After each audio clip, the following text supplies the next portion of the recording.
You're a man that controls his own destiny. A man that is always in the pursuit of being better. You are in the right place. You are responsible. You are strong. You are a leader. You are a force for good. Gentlemen, you are the Alpha, and this is the Alpha Quorum.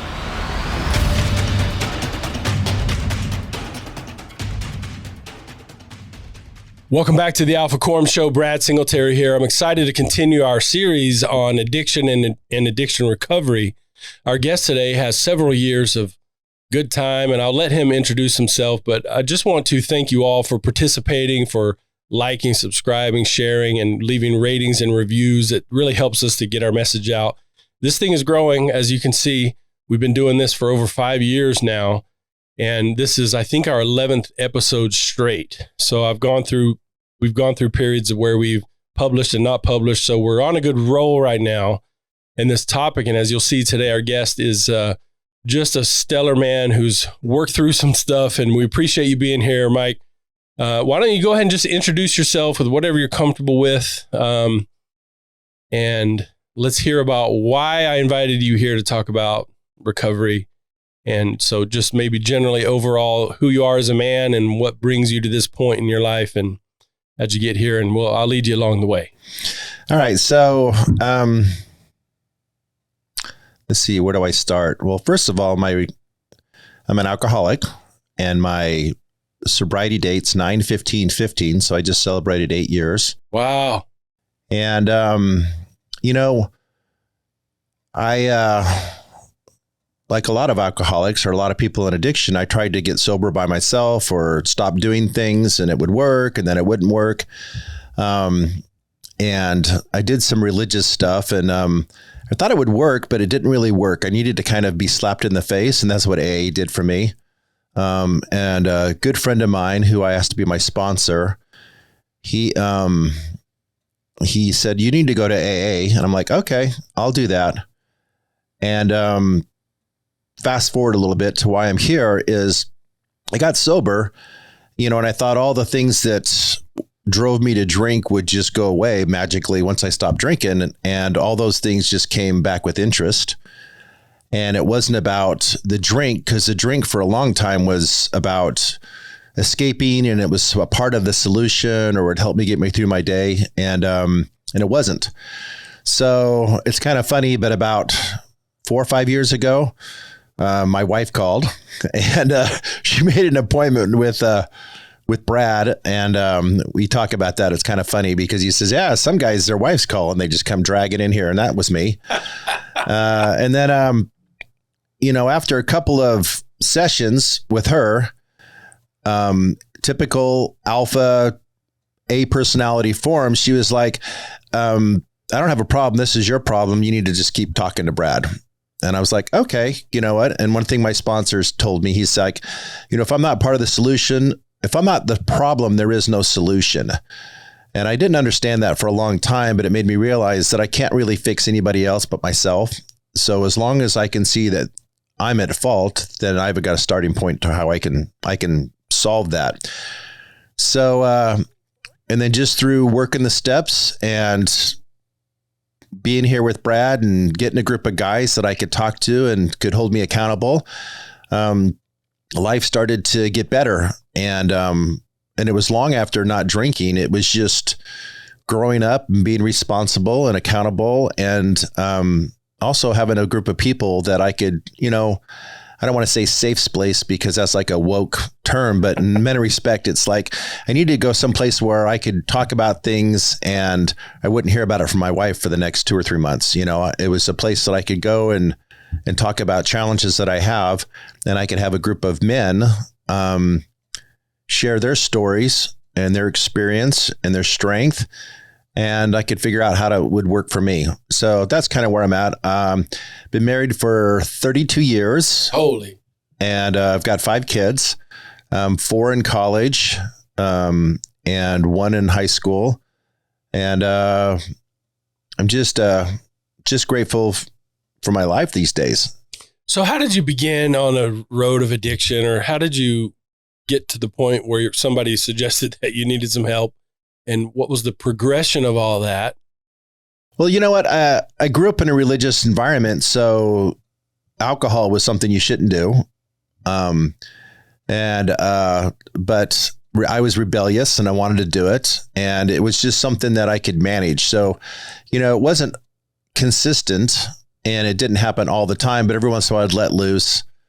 And that was fine, and then later in life, it was more the pressures of life or just feeling like I couldn't manage it. I couldn't cope.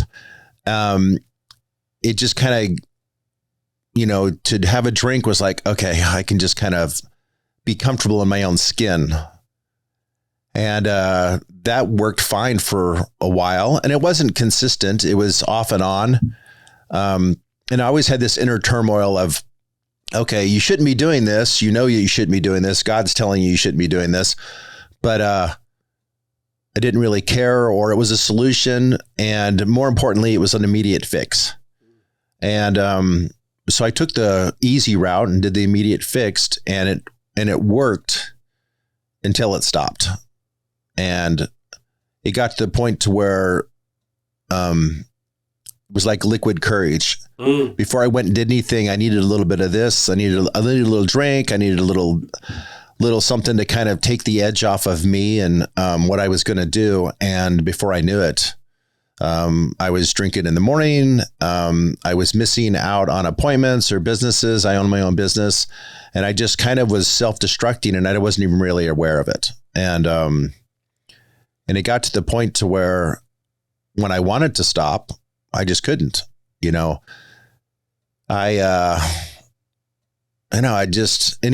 who's ever drunk a lot, wakes up, feel like crap. I'm never doing this again. And by noon you feel better and you're back at it. It didn't last very long. So tell us some of the stories of when it was bad. Like what are some of your ugly situations? I mean, you're talking about missing appointments, being less responsible with your life. Did it increase conflict in your relationship? Did you go to jail? Was there like were you physiologically dependent? How did it get a hold of you in a negative way? So probably, God, there's so many things that happened, but probably one thing that happened that really, really shaped it a lot was I went back to school and I was trying to get into this profession. And it was difficult. And so I'd study really hard. And then after that, I'd do well and like, hey, let's drink a little bit. Or sometimes I would need a little bit of liquid courage, and I would drink and it wouldn't go bad. But it got to the point to where this one class I was taking, organic chemistry, and I just couldn't figure it out. And I thought that, okay, if I have maybe a drink, maybe I'll be able to process it a little bit better. Not a good idea. And it got to the point to where, I stopped going to class because every time I was about ready to go to class or study, I would just start drinking. And before I knew it, the day had gone by and I was just passed out drunk. And then there was the lying. There was my wife, she was kind of helping me out with that, putting her life on hold or supporting me through her career. And then it was like, well, why didn't you do well on this test? Well, I don't know. I just can't figure it. And then it was like, well, let's spend some money on some tutors. And then there was the money spent on tutors. And sometimes the tutors were actually tutors. And sometimes the tutors was another fifth of vodka. So it was just this cycle, and I couldn't get out of it, and the time was ticking. And finally I just realized that I couldn't do it, but I kept on gaslighting her, and she's really pretty forceful. And so she'd be like, well, just admit you're not a man and you can't do it. Just admit that you won't be able to do this. And that, of course, fueled me to go, what do you mean I can't do this? I'm going to do this. She threw down the gauntlet, and she knew how to motivate me. And, but that motivation wasn't to do better. It was just to it fueled my insecurity that I couldn't do it. And that she would find out that I was a fraud and that she would leave me. So I kept on spinning these tales because I was so in fear of the unknown. And really the unknown was she would find out I was a fraud and she would leave me. And I wasn't going to be able to be the provider or do all the things that I said I was going to do. It just cycled into just a lot of living a complete double life. So she knew that you were drinking, but there was some hiding too. There was you're saying there's some concealment or some covering up, or. You know what? She knew something was wrong, but she didn't really know I was drinking. And I was kind of those, I'd go someplace like in a parking lot and I'd drink and then I'd pass out. But I knew from wherever I went to my house, I knew all the gas stations that I could stop in, and I could, like, the ones that had the really good water pressure, or that had towels that I could use, or that their sink was big enough I could put my head in and maybe like have a quick little sponge bath, and so I'd spend a lot of time just kind of cleaning up after I left. And part of it was I was smoking as well. And then on top of it, I'd like have this tube of toothpaste in my car, and I probably went through a tube, every month I'd have a new tube. And I wasn't brushing my teeth. I'd just be squirting that in my mouth and just and eating it, just doing everything I could to kind of overcome that. And she was really busy and she trusted me, which was a credit to her, but also not good. So I'd go and do things and be actively engaged. And then she was, I put her in a difficult situation. So here I am trying to do all this, and she's trying to provide for the family and do all these things. And like I said, I got 5 kids. So we were kind of ships in the night, and that I could definitely just get all this stuff done and then go home and then go to bed. And even when she came to bed, when I was there, I just kind of fake I was asleep or that I was out of it, which I was, but she didn't know I was passed out drunk or whatever. And then just get up in the morning and do it again. And it just was a vicious cycle for a period of time. You mentioned gaslighting before, which is one of the buzzwords, and I'm glad that people are understanding things like that. But did you know that you were gaslighting? I mean, even if you didn't know that was the name of it, did you know that you were so deep in this like delusion that you're trying to sell, gaslighting and covering up and whatever?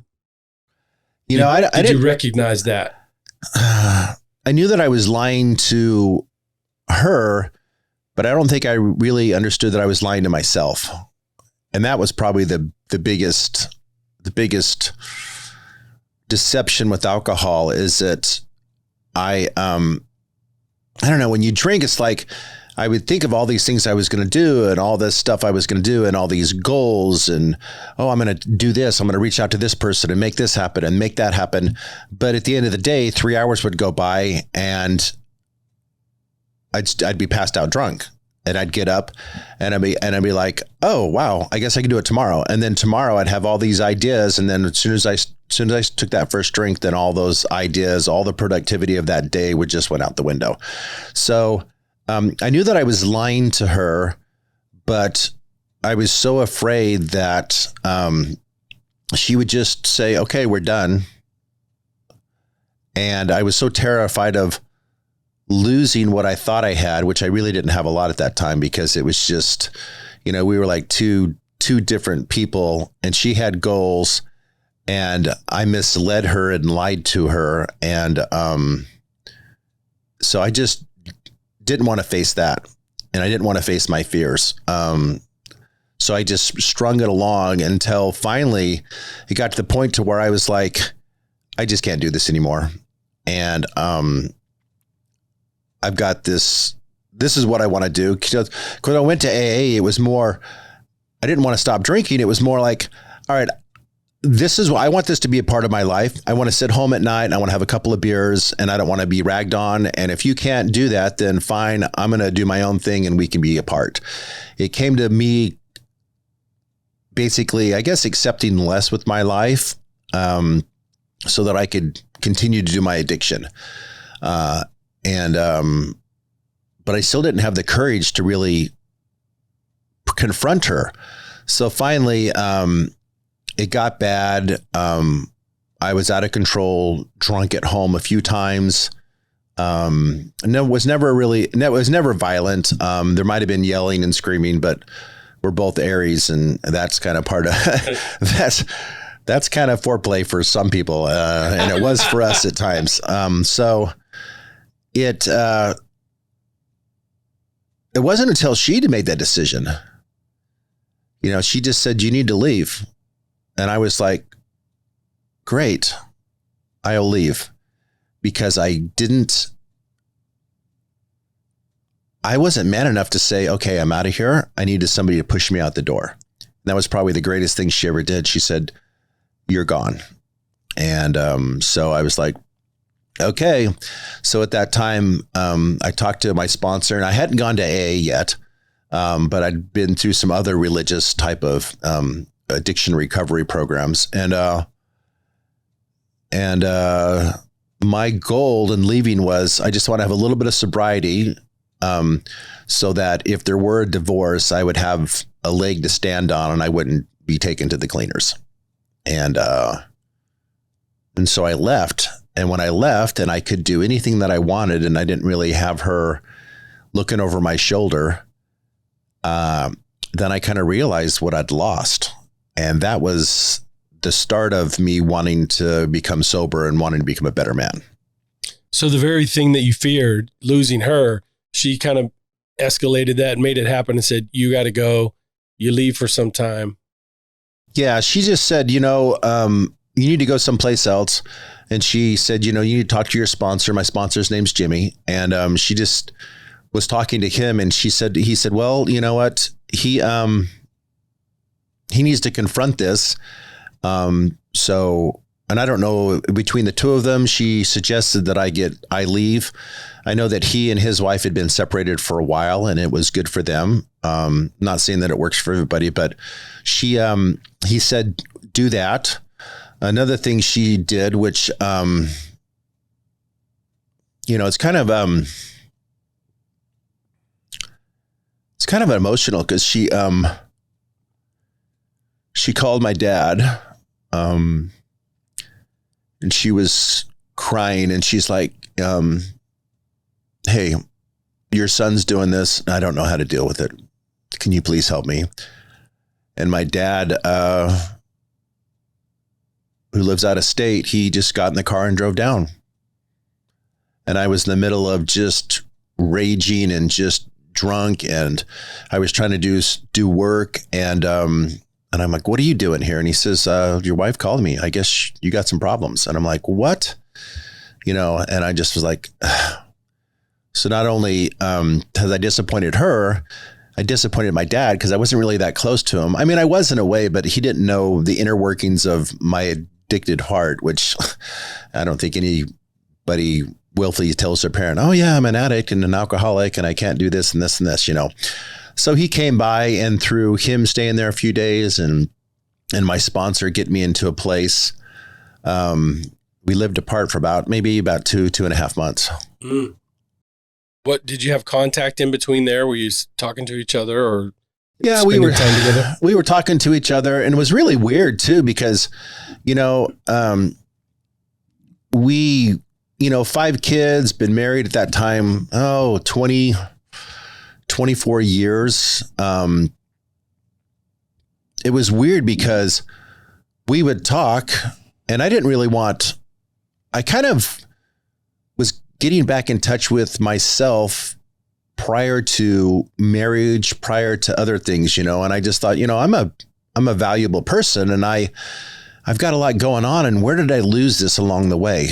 And there was a level of expectations and a level of pressure in being a father and providing. And my wife makes a lot of money. She always has. So it was how can I be equal to her? How can I even show up at all? And that was, what I thought was a lot of the problems in our relationship, was that I didn't make enough money, or I didn't make more than her. So as a result, it was one of those things to where, I don't know. It's just, she got me, I don't know. I'm losing my train of thought. It's more like I thought that she wanted these things from me, and that wasn't necessarily the case at all. It was my own insecurity that kind of drive me to those things. I don't know. She just said, you need to leave. And I was like, okay, I need to leave. And then I started realizing, hey, you know, the best thing that I ever did was marry her. So I don't want this to end unless I'm sober, unless I'm of clear mind and I really understand fully what I'm going to do. So we're apart for a few months. And she's like, well, you know what? Your business is supporting us, but we can't do this for very long. We're hemorrhaging. So you need to move back in. You can't be where you're at. And that scared me to death, because I thought I'm doing really good without her pressuring me all the time. So if I go back there, I'm just going to be back in a really difficult situation. And I still didn't figure it out that she wasn't the problem. I was the problem. That no matter what, I could not drink because it led to disastrous things. So regardless of whatever she decided to do or not do, I had to do this for myself. And my sponsor, Jimmy, he's like, you know, I've seen this with guys. He says, you know, guys that are married and they've got a family and they're doing all these things, they either do things or they get divorced. And I was like, okay. She was the best thing that ever happened to me. So I definitely wanted to do this, but I just know how. I just did not know how to do it. But the great thing about AA, it was like, just one day at a time, just stay sober today and tomorrow we'll figure it out. And then stay sober. And then tomorrow you'll figure it out. That's probably how you were living anyway. I mean, I think that really works well, the one day at a time thing, because that's what you're doing anyway. Where am I going to drink? What time when do I start my day, or am I going to do these things, my responsibilities today? So the one day at a time, or just for today, that's, I love that because it takes some pressure off, but that's how addicts are living anyway. Yeah. You know, it's no different than what I was living, but I was living for hope rather than, you know, if I can get through today, then I can get through tomorrow. And getting through tomorrow was, how can I get another place to drink?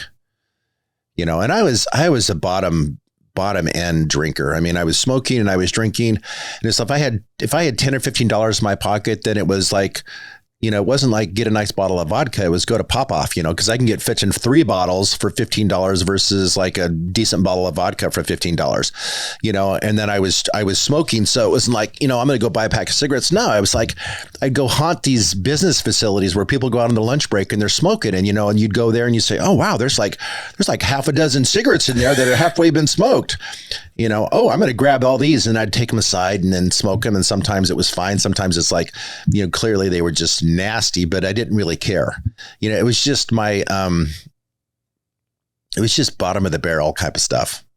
And I always had it was funny. My wife knew that I was doing this stuff, but I didn't ever want to like buy alcohol or cigarettes or anything like that. I just wanted cash. I didn't want any record of it. So, you know, she was monitoring my debit account and she knew what I was buying, but I just didn't ever do that, you know, and maybe that saved me. Maybe that drove me to certain things. I don't know. But the reality is, for some reason, I just didn't do that. And so I found myself just wasting a lot of time driving around, you know, commercial parklets and saying, oh yeah, there's some cigarettes there, you know, or oh, you know, let's go to the liquor store and what's the cheapest full grain nastiest crap I can drink, and that was what I bought. So it was pretty pathetic, actually. So one of the things that I talk with men about a lot is that if you are not leading yourself and leading others, you're unhappy. Wherever you are in life, however much money you're making or however good looking you are, whatever's good in your life, if you're not leading yourself and leading others, you're probably not happy. But here you're talking about acting like a child. She's kind of saying, well, you've got to get out. So that's, you know, her kind of pushing you, having to kind of be the adult. And then she's like, well, then now you got to come back because money's tight. And so there's all this void maybe of leadership. But you're a strong man who you're able to do those things now, but in the worst of it, it just seems like you were a puppy on a leash trying to break out. And she was having to kind of guide you, lead you, teach you, correct you. And that, I wonder just how all that affected you, realizing I don't have any say. I don't have a lot of power in this family. You're the father of the household, but here you are, the most troubled person and whatever. So what is my question? What is my point? I think I'm just curious about how you see yourself in your family system, you know, with your wife and kids, and what happened to your voice? How did it feel to be the one having to be kind of looked after and taken care of? You know, so it was interesting. So I've been married 32 years, and we've been married about 6 months, and we're there at a family gathering. I think it was Christmas or Thanksgiving. And we're both in school, and she's sitting there talking with a couple of brother-in-laws. One was a doctor, one was in the music industry, one was a politician who was notable. And they were talking about something. And I went in there and I had an opinion about what I was going to say. So I said something. And she looked at me and she said, "You really don't know what you're talking about. Why don't you do something else?" And I was like, holy shit.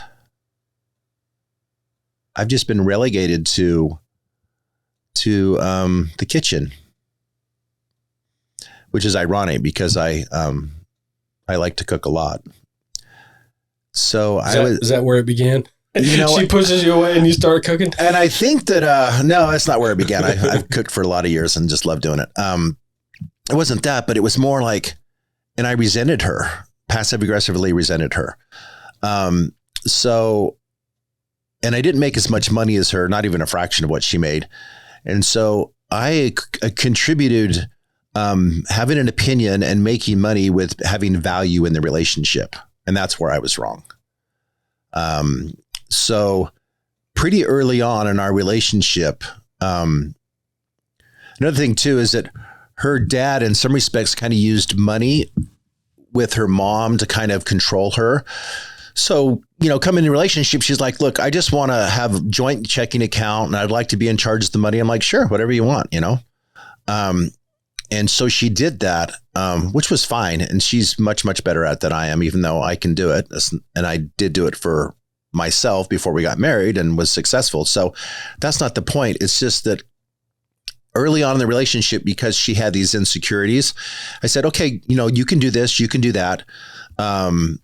She went to graduate school. I didn't really know what I was going to do. And she's like, "I need to go to graduate school first, because if I start having kids, then I won't be able to do it." And I said, "Sure, you bet. Let's have you go to graduate school first." You know, so I put her career, and really, I didn't really know what I needed to do that much, but she was pretty type A personality, aggressive. "Hey, I want to do this and this and this." And I was like, "Sure, you know what? I'm going to back you 100%.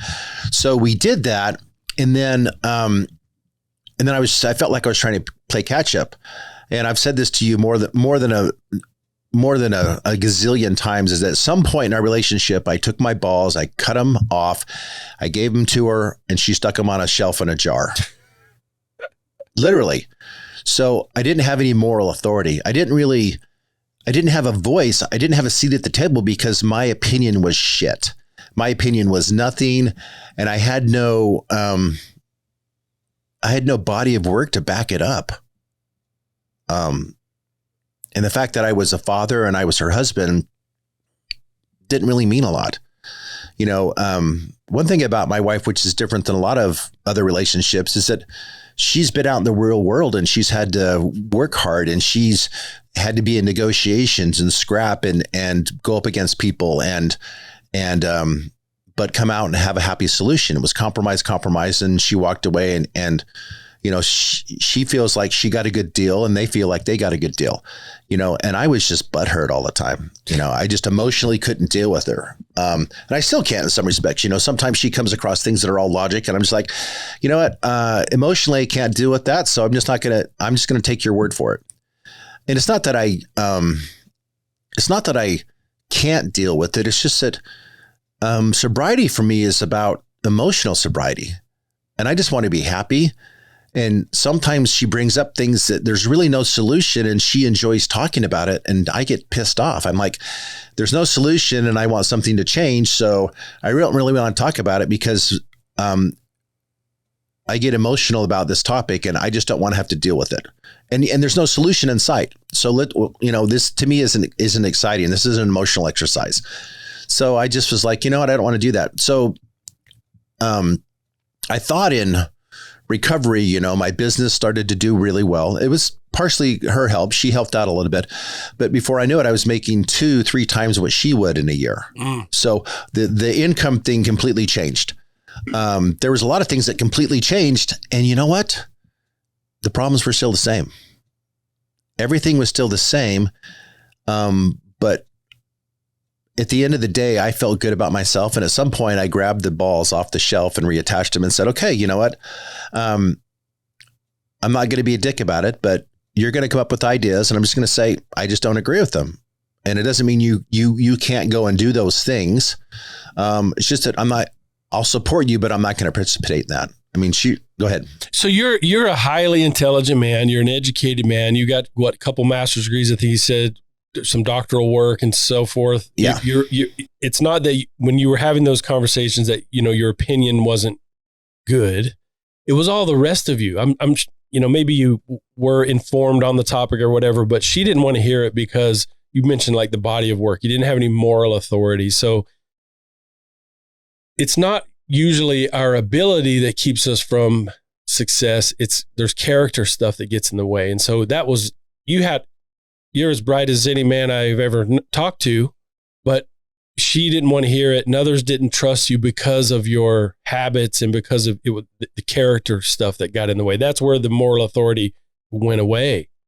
Yeah. Right. So, yeah, I think what it was is that, that first thing, we were both in school, but it's more, there's somebody who loves to learn and they love to learn and they want to know all the facts and all the details.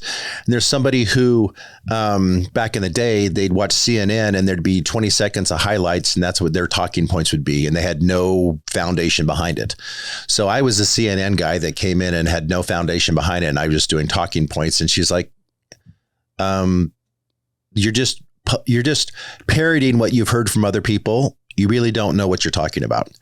And that was true, but I got kind of butthurt about it. And that's probably not to let this go, but that's kind of how it is today. I talk to people and they say things and I'm like, do you even know what you're talking about? You're just quoting some talking head on some news show.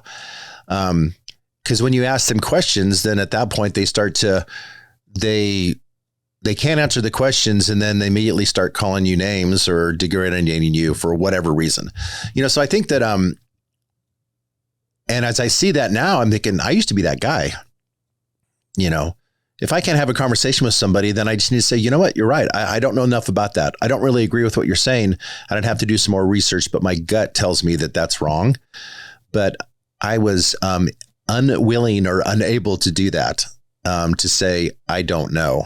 And I think for me, maybe for other men, saying I don't know is not really in your vocabulary, especially when somebody's coming to you that thinks you should know. You're a dad, you're a father, fathers knows best. I can go to my father for anything, that kind of thing. And I wasn't that guy at some level. And that was tough. So you talked about reattaching your balls and you've kind of pulled your strength back and you became more vocal and you could say no and disagree and those things like later on in recovery. But in the beginning, were you just accepting that you were in this place of humility and you just had to like zip it and just kind of lay low?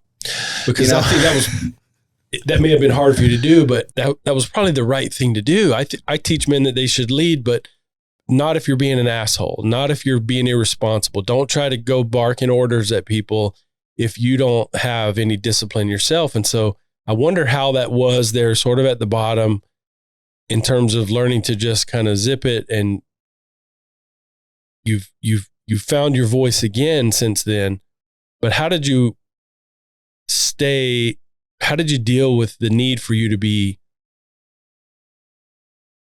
how did you deal with not having moral authority? It was a struggle. The first year, my sponsor was on speed dial, and she'd come out with something, and she was testing me. I've talked to you for years, and and women, I don't know what it is. What's that one book that you said? It's like, I don't know which one it is. The Way of the Superior Man? Yeah, no, Way of Superior Man, but there's a lot of books to where women are going to test you, and they're going to test you over and over and over and over again. And so here I am sober. I am doing all this platitudes. Hey, I'm sober, da, da, da, da. And it's only been a few months, 6 months, a year. Well, 30-something years of deception is not going to resolve itself in 6 months of sobriety, a year, 2 years, 3 years, 4 years, 5 years, 6 years. It's just not going to, the scales are not even close to being even. So when I first started getting sober, so you got like 24 more years before you yeah, 24 more years is right. Yeah. So I would just call my sponsor, and I'd be like going, she said this and this and this, and I did this and that. And then he'd just say, he says, Michael, you need to shut up and listen to her. You need to shut up and listen to her. Well, she's saying this and that and this and that. And he'd like, well, is there truth to that? Yeah, damn it. But it hurts. One thing with my wife is she would verbally she's smarter than me in that she's thinking of an argument. She's 4 or 5 steps ahead of me. So I would try to think about what she said, and I'd miss the next 3 points, and then I'd bring it up, and she'd already dismissed it and gone on to the next thing. And I couldn't compete with that. I just could not compete. Even today, I can't. I just, so it's like, even today when she talks something, I said, look, if we're going to talk about this problem, we're just going to talk about this problem, one thing. We're not going to throw a bunch of stuff into it, the kitchen sink approach. We're just going to talk about one thing, and we'll try to resolve one thing, and then we're good. And you might think, oh, he's open. We resolved one thing. Let's bring something else up. No, just one thing at a time, so we can actually have some success. So I was on speed dial with Jimmy, and he says, you just need to shut up. Shut up and listen. And he says, if you can see anything in there that's your fault, then you fix that. And he says, you know what? And then don't worry about it. There's a part of her that needs to be heard. And you are a fast talker, and he's telling me you're a fast talker, you're charismatic, you're a likable person. But she doesn't want you to, you're bullshit. She doesn't want you to snowball. She doesn't want any of that kind of stuff. She wants you to listen to it. The term that she told me was, I don't see godly sorrow in your eyes. I don't feel that you really, really deep down realize what you've done. And until that happens, then, I'm just going to keep chipping away at it. And that was infuriating. I get it. I understand, and I was just saying those things because she had me in a corner, and I was just saying whatever I could do to get out of that situation, to be uncomfortable. You're still dodging. You've been dodging all along. And now that you're caught and she knows what's going on and whatever, but you're still trying to kind of dodge the truth, which is you really caused some harm, and now you've got to make some amends here. Absolutely. And when I wasn't dodging, I'd come out swinging. I'd come out and say, well, you did this and you did that and all these other things. And she'd be great at it. She'd say, okay, you know what? This isn't about me right now. If you want to talk about those things, we can talk about it another time, but don't try to, you're deflecting from what we're talking about. And I'd be like, okay. And then and we'd resolve something, and I'd never come at her with those things because those things weren't important to me. Those things were you've been married to somebody, you've been with somebody for a long enough time, what's going to cause them pain. And I was doing whatever I could to take the pain off of me and put it back on you. So the first couple of years, maybe even longer, and even today, sometimes I regress and do that, but she gets me in those situations, and I just have to be okay with it. Be okay with her saying what she needs to say. And then I have to say to myself, okay, what can I do to solve this problem? Is this my problem?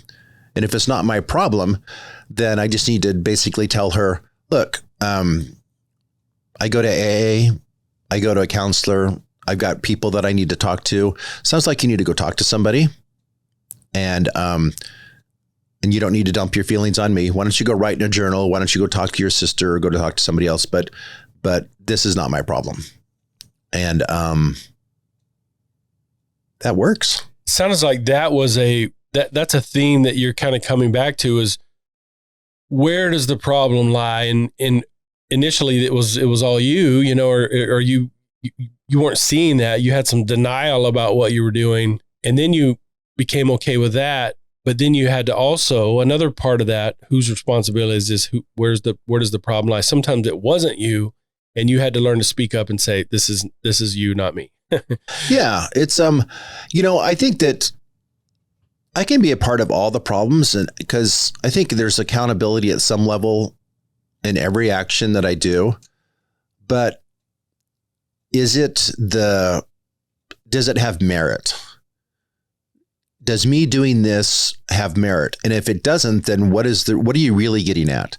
There's always I don't want to generalize for women, but in general, there's layers of contention. When somebody snaps, it's not the last straw. It's the whole pile of straw in the basket that's been thrown there for years. So part of what I've had to do in my recovery is, okay, what are some of the things that really ticked me off? And I've been nurturing. It's like I have these bad feelings. Like, we'd been married 6 months, and I can remember to this day clearly 30 something years later exactly how that felt. So the only way I could really do that is if I nurtured that for a lot of years. And I held on to the resentment or whatever. Yeah, exactly. I just held on to those resentments. And it didn't start with my wife. I resent my mother for things. I resent other things for things. And at some point I had to just kind of say, you know what?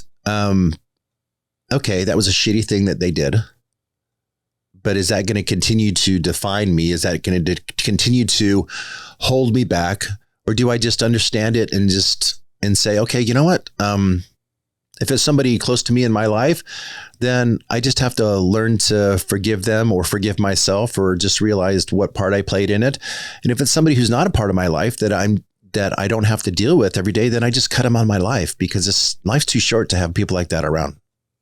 So you talk about this, Jimmy, your sponsor, and I wonder if you had ever had anything like that before, because you're having these deep, open conversations. You're getting, kind of punched in the mouth when he's giving you this feedback, telling you you're wrong, you need to listen. You're getting some objective insight into your situation. I wonder if you had ever had anything like that in your life before, where you're really just opening up to the problems that you're having, all the whole history, but then the current stuff that's happening. What's the value of the idea of a sponsor or a mentor? How was that important for you?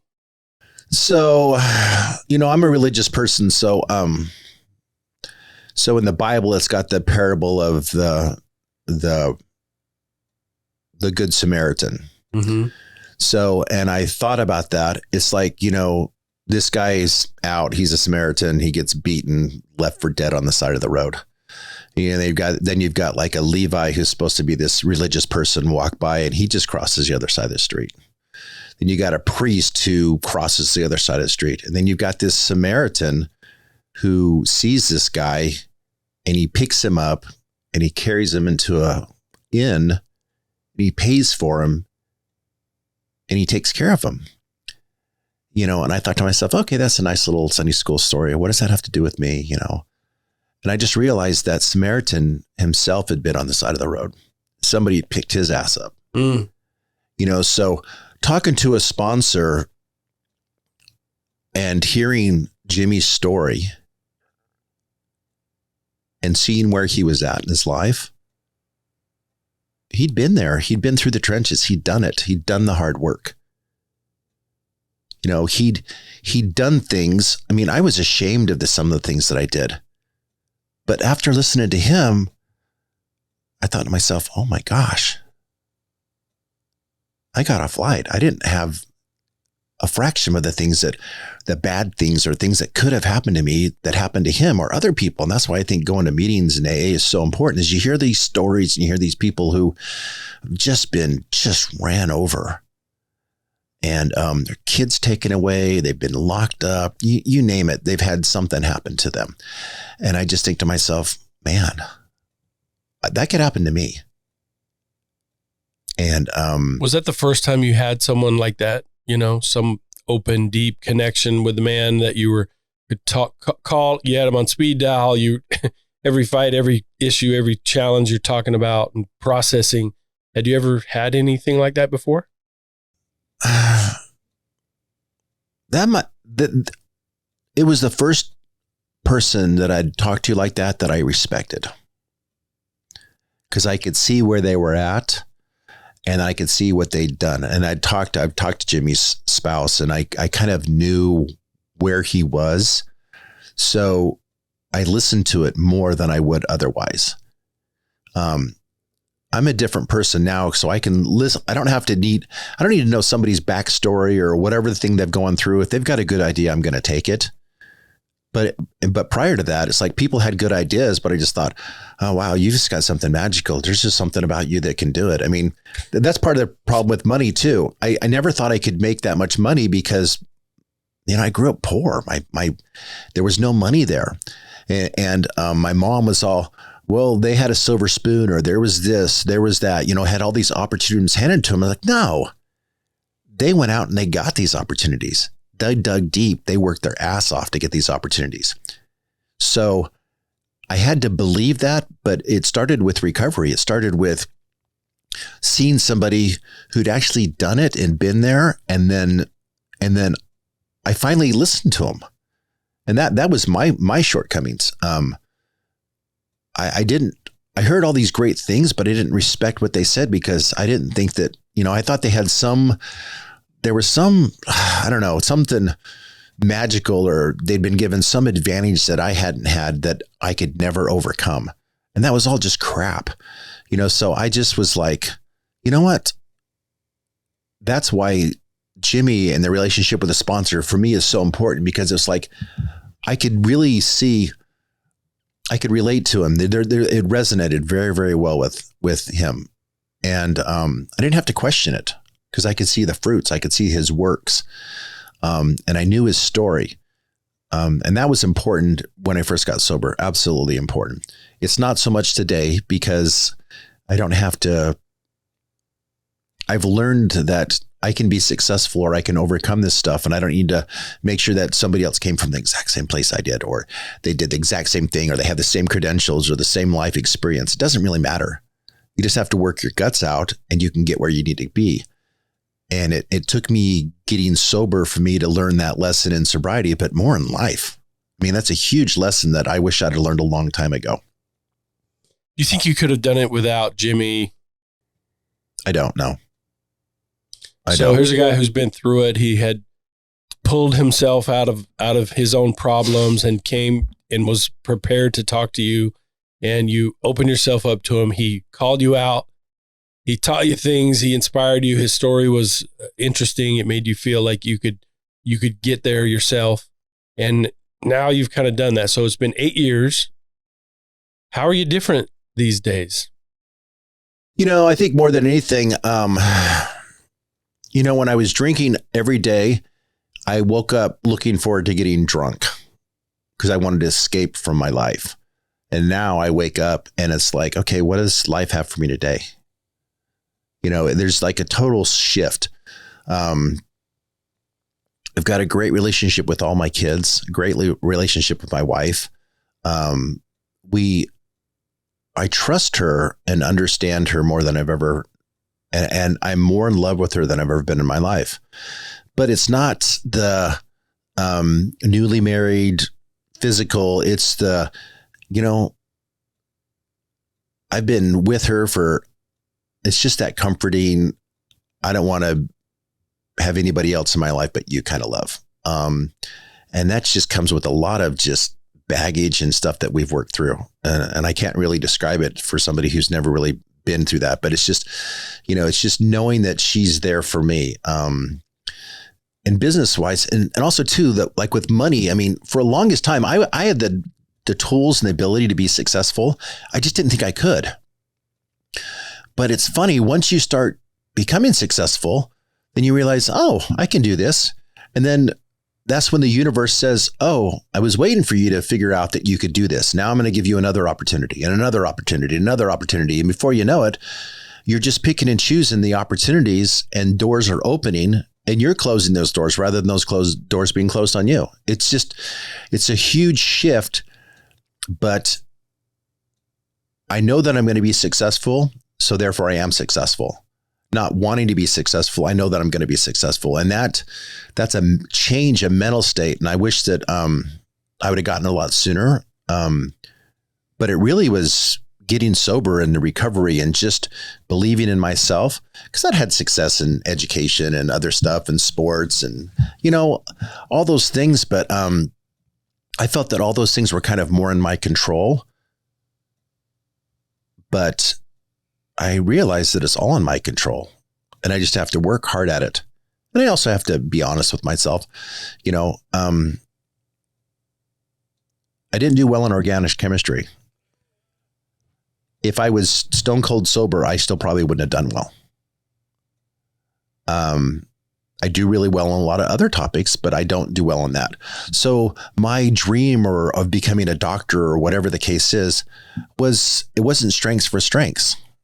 So at some point I had to say, you know what, that isn't really the right fit for me. Own it, and then figure out what's right for me and go for that.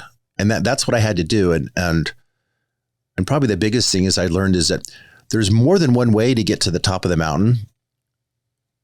And, financially, if I can't be a doctor or a lawyer or some inventor of business, what skills do I have and what can I do that's going to get me to where I need to be? And I'm as successful as I could be as if I would have been a doctor, So it's what works for me, and accepting the fact that, okay, this is what works for me. But more importantly, I love doing what I'm doing now. And I couldn't think of doing anything else. So it was the right thing. And the universe was just saying, this isn't your forte. Keep being open, keep working, and something's going to present itself that's what you really like to do, and you can be successful at it. Man, I hear there's a lot of shame in those dark days, maybe all of that time until you started working on recovery.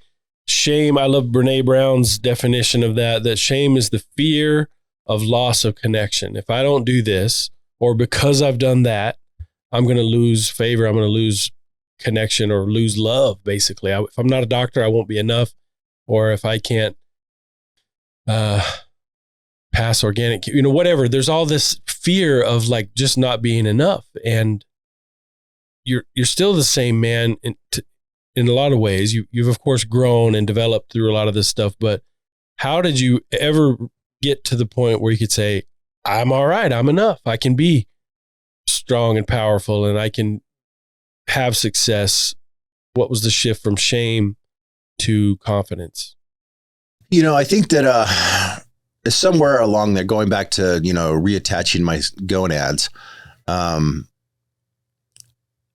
looked in the mirror and I started liking what I see. You are pretty good looking. Yeah. I've been told. But not by you. So. But anyway, and I think that at some point I had to look and tell myself, am I good enough? And once I basically said to myself, I'm good enough. I'm a good enough father. I'm a good enough provider. I'm a good enough husband. I'm a good enough person. And then I stopped comparing myself to other people. I I was doing something the other day and I was thinking about this. We grew up poor, but you know what? Christmas mornings were amazing. My mom would make these quilts or these comforters. And if it was like, hey, I really want a new bike because the neighbor kid was getting a new bike, you know what?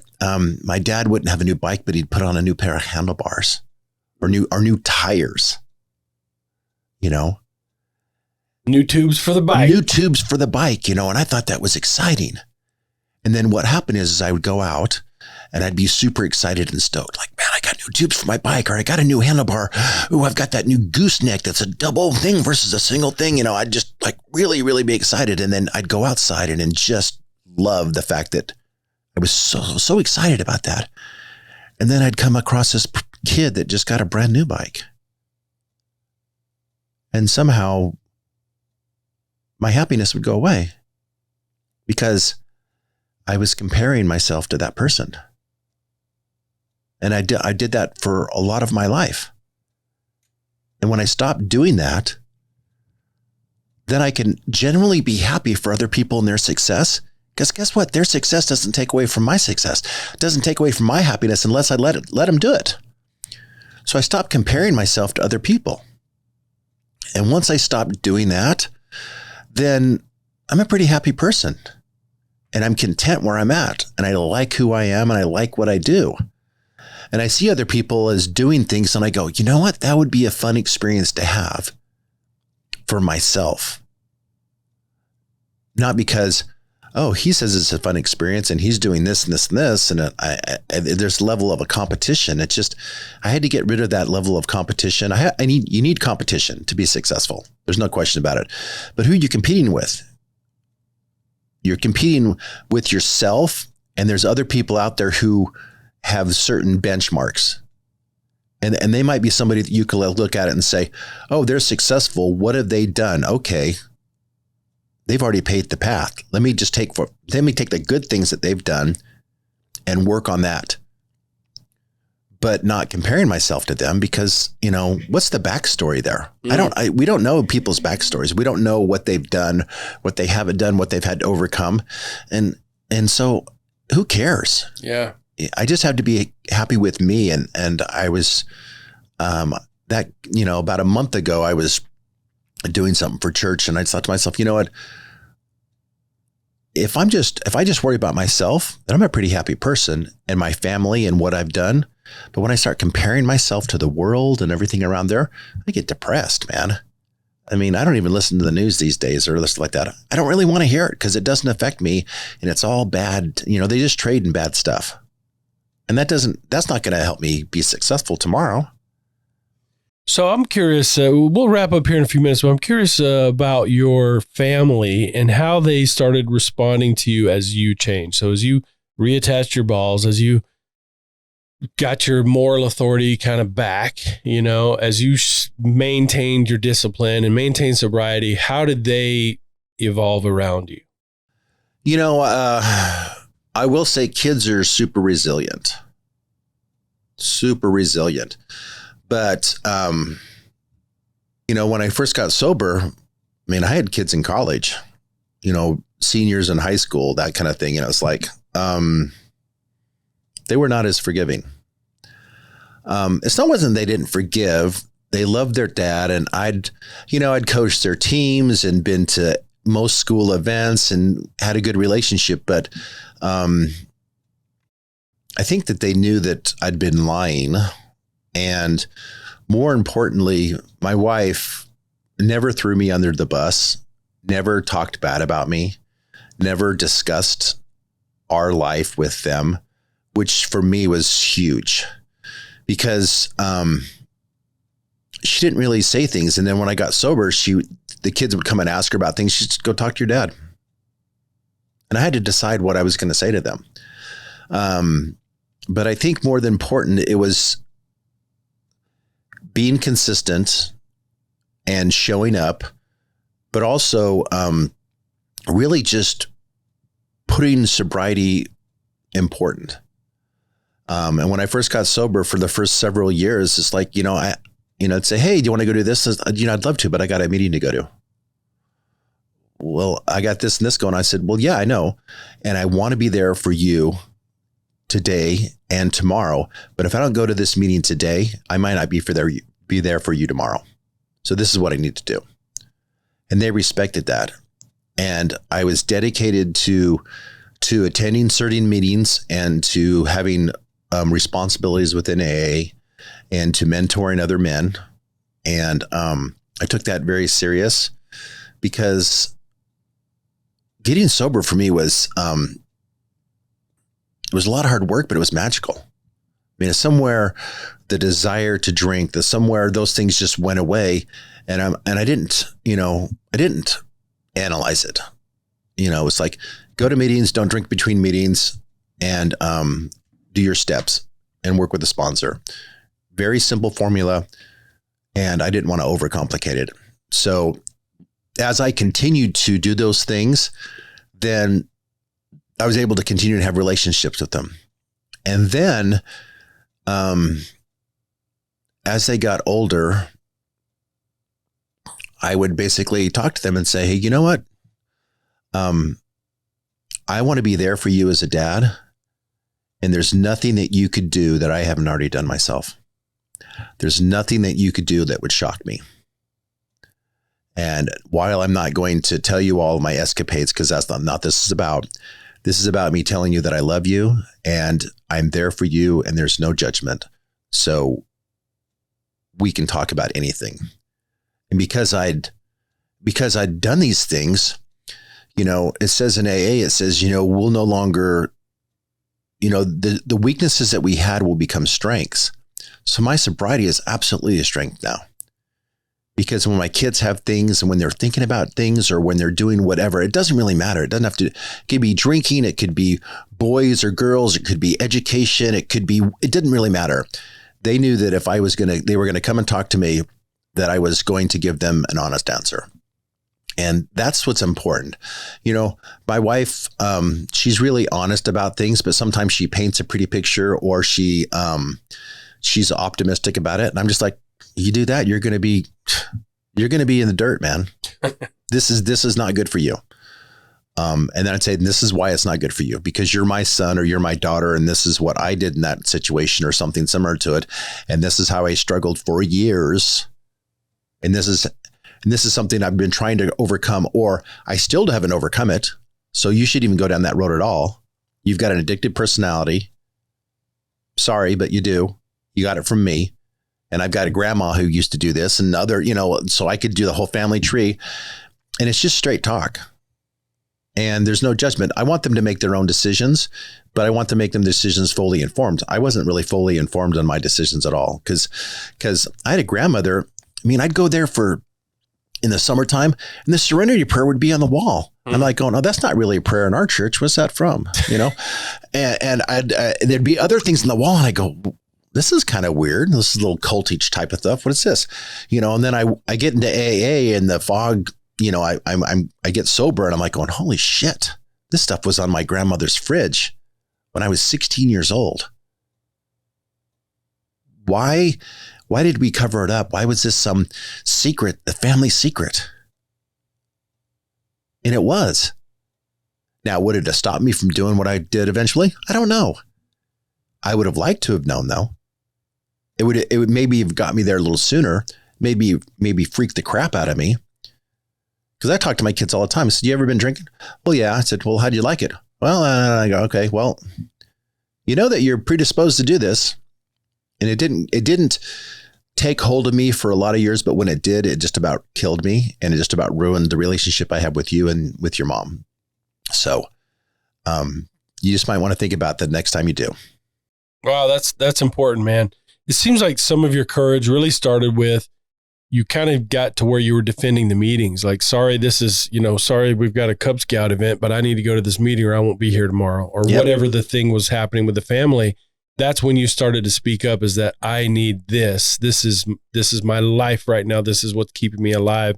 Was there any resistance to that? A lot of guys coming into recovery, they just don't want to do 12 steps. They want to go to meetings. They don't want to talk about God.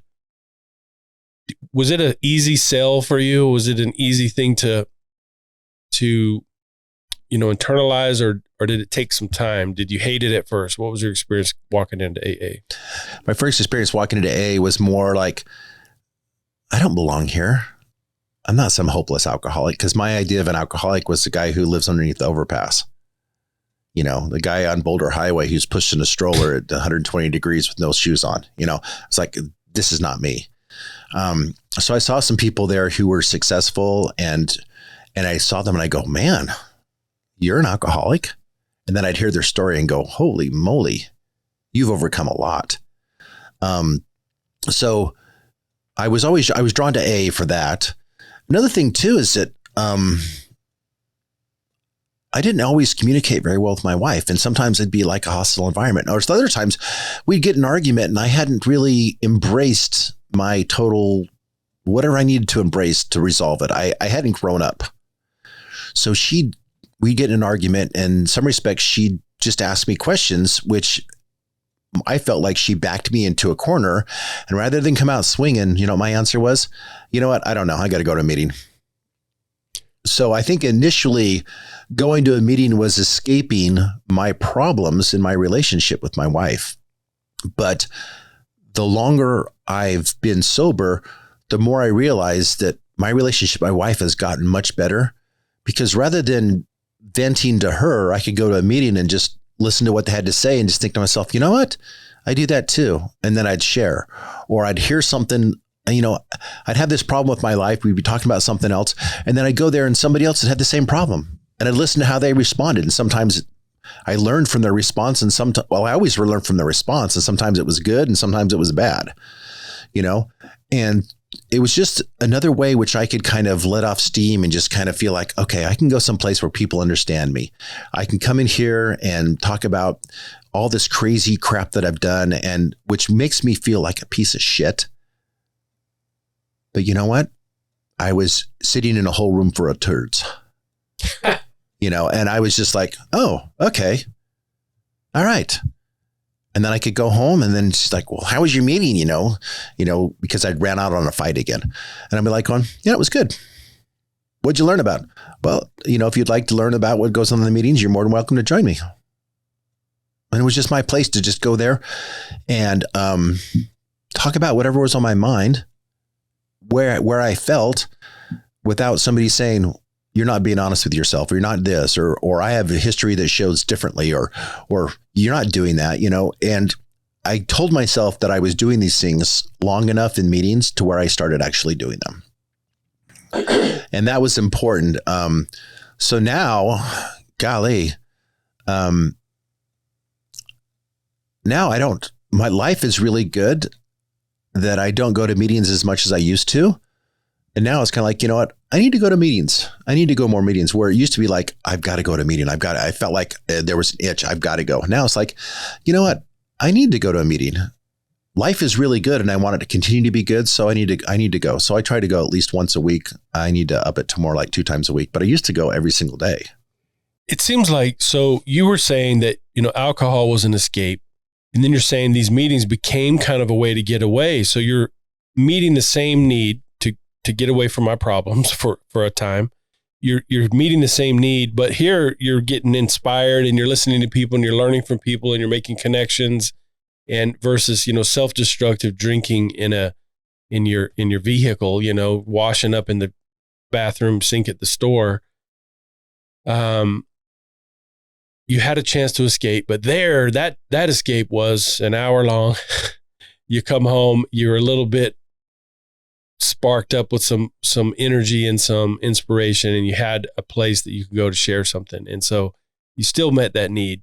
Yeah. I mean, I never thought about it that way, Brad, but you're absolutely right.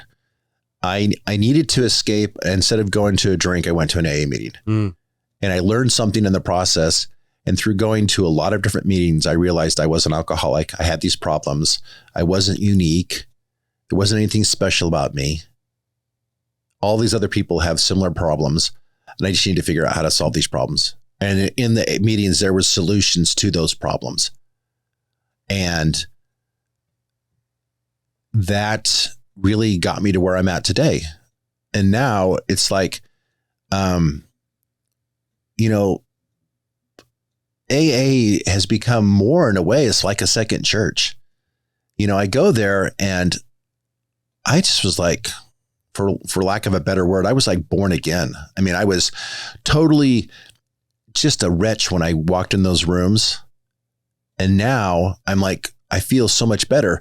And then I sit and I chair, or I do different things. And then I'm like, I see people come in and I see their pain and their suffering. And I love that because not because they're suffering or they're in pain, but it reminds me of where I was at, and it makes me want to help them. And sometimes they want it, sometimes they don't want it, but it helps me stay sober. And that's really the most important thing, is for me to stay sober. But by having that close connection, it's really important. So I try to do that, but it was a way in which I could just meet a lot of needs without escaping. And then on top of that too, it helped me gain back my moral authority, helped me gain back parts of myself. And one thing coming to you and being with you, it's like, it's like, so you used to drink, now you don't drink, you're sober, you're in the family, but what do you have? And I realized that part of it on this journey, last couple of years, it's like, what did I like to do before I got married, before I had all these responsibilities? What about me was it my wife attracted to? And do I still do those things? And I didn't. So part of it was, I was an interesting person before I got married, but then I stopped doing all those interesting things because I thought I was being faithful and a good father, but I needed to still do those things that made me happy so that I could continue to be interesting. And so I've started doing a lot more hobbies, a lot more things that I used to do when I was a kid, and I just love it. So I've got a much better balanced life, but it took getting things way, way, way out of balance before I could even get to that point. And I had to learn, like you, and realizing that you need to have balance, you need to have men in your life, you need to have other people hold you accountable, to where I'm like, that's important. And in many respects, it's just like AA. If I don't have men, if I don't have a balance in my life, if I don't have hobbies outside of my relationship, then I'm not going to be very good in the relationship. And I had to just figure that out. And that's a tough thing to do, to realize that for years you were not emotionally involved in your family. And now you're back in your family and you want to give it everything you can, but you can't give yourself 100% to them unless you also rekindle who you used to be.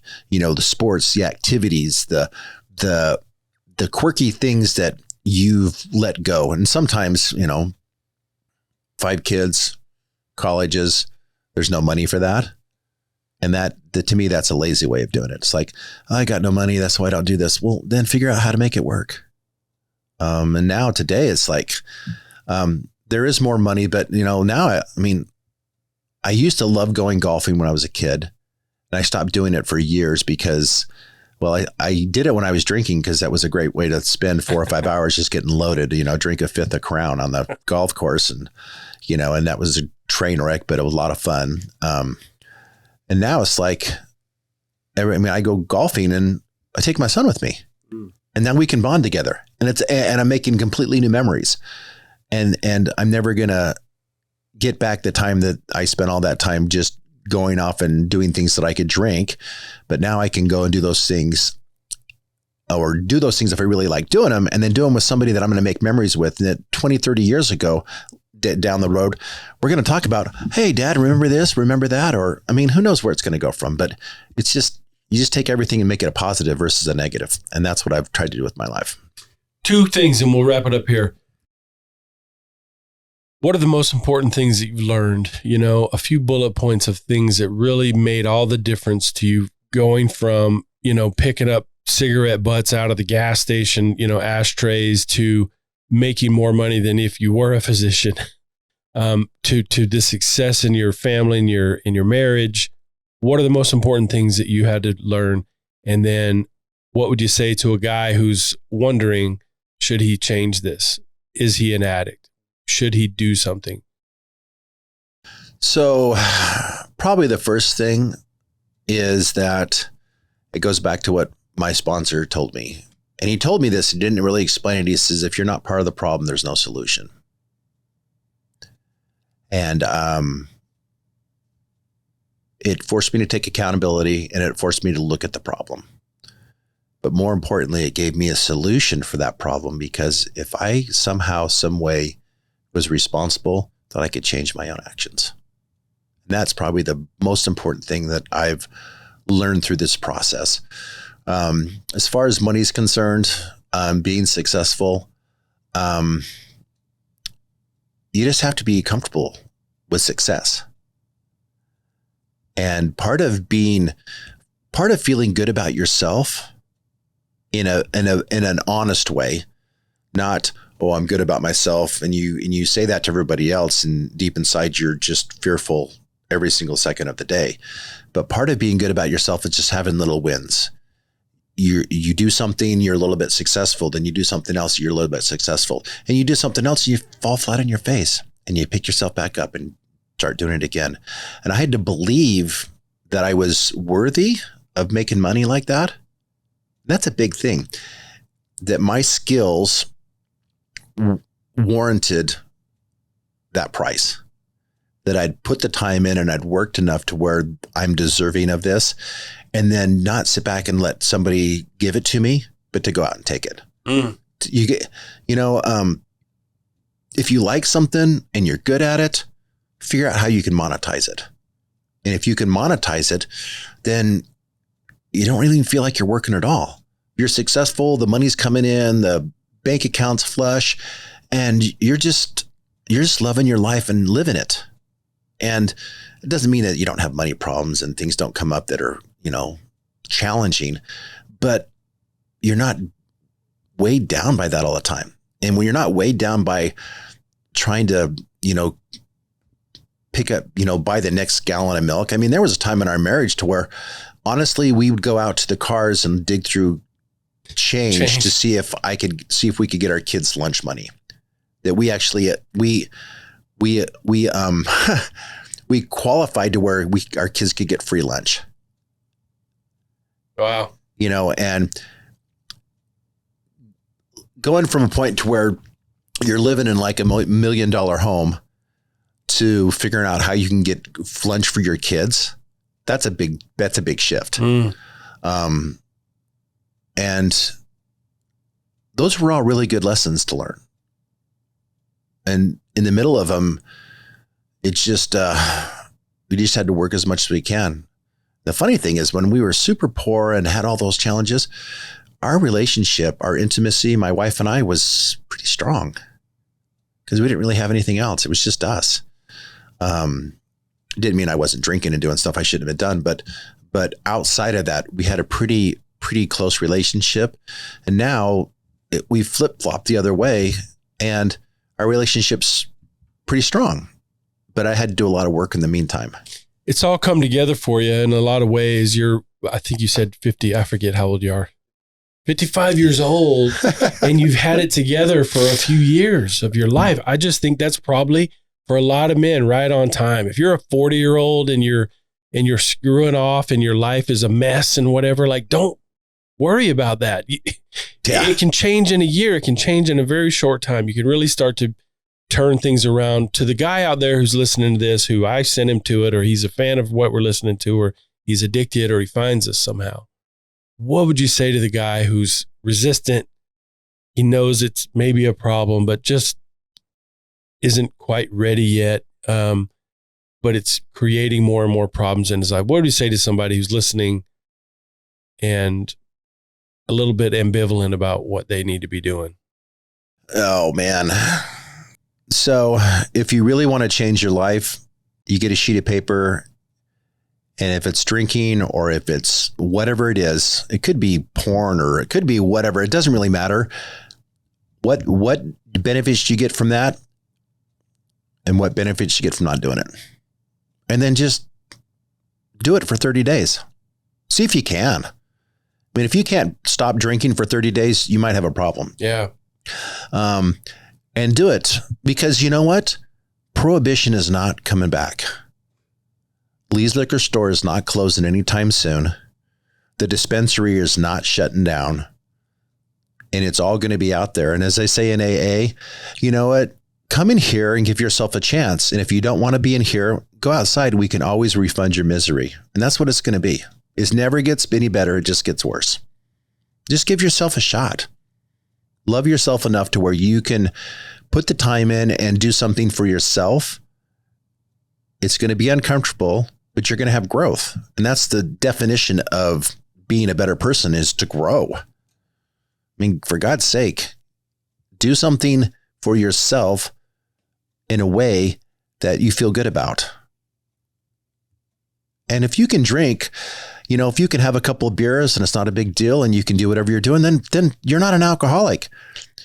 But one thing that one guy said, and he says, he says, I didn't always get in trouble when I was drinking, but every time I was in trouble, I was drinking. Mm. Wow. You guys, we've got this man here today because he's an example of how you fix your life. Highly intelligent, coming from some type of stability in his life. No family's perfect, but he starts a family, gets married and starts a family. Things begin to crumble. He begins to create his own messes, and he had destroyed himself to the point where his wife pushed him out. And then he had to start doing some reflection. He had to start thinking. He invited other men into his life to listen to him and talk to him. And they did. And then you, like the Samaritan, you became the Samaritan, because then you're sponsoring people and then you're helping others and leading meetings and so forth. And here you are now at 55 years old with some true stability. It's not just that you're not drinking. You've elevated yourself. As we say, you've alphaed up in a lot of ways. And as a father, as a husband, I have seen that. I've been a part of that and seen some of that happen. But just to hear you report it today, man, it's a great example. You guys, wherever you are and whatever messes you're in, it may not even be addiction. I hope there are people listening to this who aren't addicted. But these same principles apply. And to be honest, if I had to say, when we look at the whole Alpha Quorum and what I'm trying to do here, it's a very similar process. Get men together, teach you what you're doing, have guys to shove you in, and let you know that you're being ridiculous, and get people in front of you who inspire you. And that's what you're doing. And that's why you're on record on my phone right now in my office, is because somebody out there is going to hear exactly how you say it. And they're going to hear your language, and they're going to hear your experience and your story. They're going to relate to something. And you will be, as you have been all this time, you will be someone you'll be the Samaritan who's lifting the other guy, just from, if nothing else, from this thing that's now going to be out there forever and ever. And I'm just glad that your children and your good wife have had the opportunity to see you grow. It's not the worst thing ever. Like you said, kids are resilient. It's not the worst thing ever for them to see us fail. But man, is it valuable when they see us pull it together. And I'm proud to know you. Appreciate you being here today. You guys, until next time, no excuses. Alpha up. I think that's good. So good, man. You got a golden voice. Oh my gosh. Do I? Yeah. Oh, I didn't know that. You speak so well. If you're a man that controls his own destiny, a man that is always in the pursuit of being better, you are in the right place. You are responsible. You are strong. You are a leader. You are a force for good. Gentlemen, you are the Alpha, and this is the Alpha Quorum.